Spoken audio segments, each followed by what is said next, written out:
Hey everybody, this is Rykard here again, and welcome to another Pokemon Brilliant Diamond and Shining Pearl moveset guide.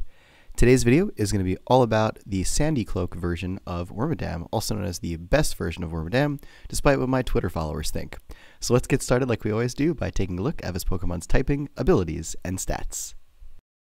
So to start things off, Wormadam Sandy-Cloak is a uniquely typed bug ground Pokemon with access to the same two abilities that all Wormadam forms have, which are that of Anticipation, which allows you to be aware if your opponent has a super effective or one-hit KO move, and Overcoat, which gives this Pokemon protection against weather damage as well as from powder moves such as Sleep Powder and Sunspore.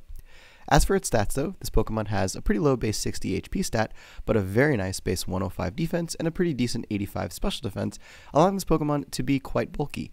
On the offensive side of things, however, it only possesses a base 79 physical attack, which isn't too much, but definitely the better option here, as its special attack is only base 59. And unfortunately, its speed stat is also only base 36, meaning that this Pokemon is going to be quite slow. So overall, you get kind of a bulky Pokemon with access to some really interesting offensive and defensive options that make this, in my opinion, one of the better versions of Wormadam. Now, previously, this Pokemon was placed in the NU tier in the original Diamond, Pearl, and Platinum games. However, back then, this Pokemon actually could not learn Stealth Rock, even though now it can, which is a very, very good addition to this Pokemon's move pool. Will it be enough to bump it up a tier in this current generation? I have no idea, but it is something to be fully aware of, as this Pokemon I think is significantly better than its initial debut generation. So with that, let's go ahead and take a look at the first moveset that I have for you in this video.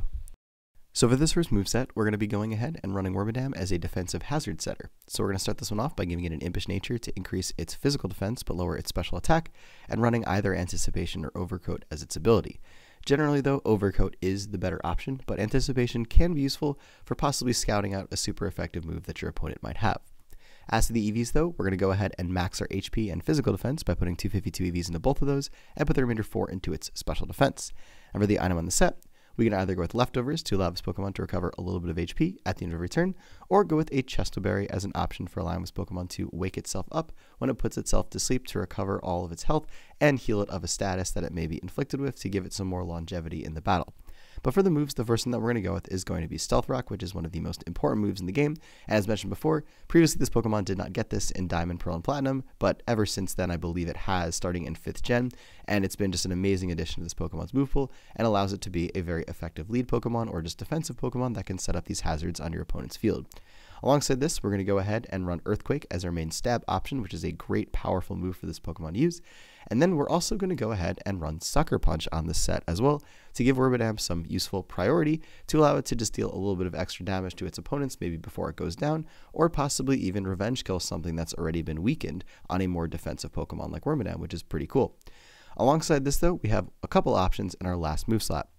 We can go ahead and run Rock Tomb as a decently powerful rock move that will also have the ability to lower your opponent's speed stat by 1 stage, which can be very useful for possibly making something on your opponent's team slower, for Wormadam to handle it better, or for another teammate to handle it better. We could also go with Infestation, which is a great option for trapping opponents and dealing a little bit of extra damage to them at the end of every turn as long as they are trapped. And this can also be very useful for having the utility of basically forcing your opponent to not be able to switch for a turn while you figure out your strategy on where you want to go after your opponent's been trapped. And finally, we could even go with Rest in the last move slot, which can work alongside the Chestoberry to immediately wake you up when you get put to sleep, thus giving you a basically full health recovery alongside healing you of any status you might have. Additionally, if you use this Pokemon with Heal Bell support, you can make use of Rest even alongside Leftovers, as you could have something that can obviously heal you of your status as well. So please keep that in mind as an additional defensive option for this Pokemon. But all in all, this is just a solid all-around defensive set for Wormadam to run. It basically does everything it needs to, and it does it very well. So you should strongly consider running this moveset if you want a more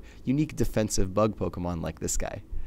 Moving on to this next moveset, and also the last moveset of this video, as there aren't too many options that this version of Wormadam can run, we're going to start this one off by giving it an Adamant Nature to increase its physical attack but lower its special attack, and then run either Anticipation or Overcoat for the reasons I previously stated. As to the EVs, we're going to go ahead and max out its HP with 252 EVs into that, and also max out its physical attack with 252 EVs into that stat, and putting the remainder 4 into its speed stat just to make it 1 point faster. And for the item on the set, we're going to go ahead and go all out physical by running a choice band to boost our physical attack by 1 stage while locking us into a move. Unfortunately, this version of Wormadam doesn't really have a great way of making use of Quiver Dance, so we're going to go all in on the physical attack, as it does have the best physical attack of all variations of Wormadam. So for the first move on the set, we're going to go ahead and run Earthquake as our powerful stab ground type attack. And then alongside this, we're going to run a rock type coverage move in the form of either Rock Blast, which has the potential of being a 125 base power move, as each hit of the 5 hits is a 25 base power hit. However, if you only get 2, it is weaker than the secondary option, which is Rock Tomb, which is a 60 base power rock move, which I previously mentioned also lowers your opponent's speed stat, which can be useful on a more offensive set like this one. Either of these options, though, is a very good choice to make here.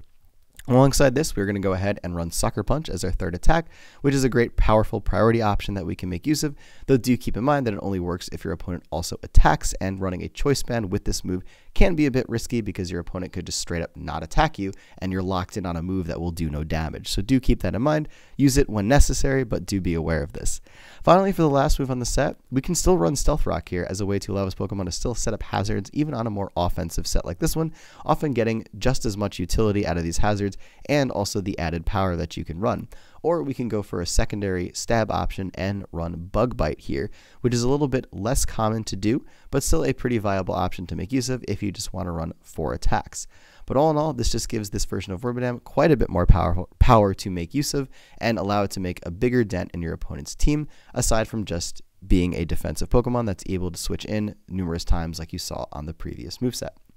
But anyways, everybody, that is it for this video on my favorite version of Wormadam. I hope you all enjoyed, and as always, everybody, take care, goodbye, and I will see you all next time.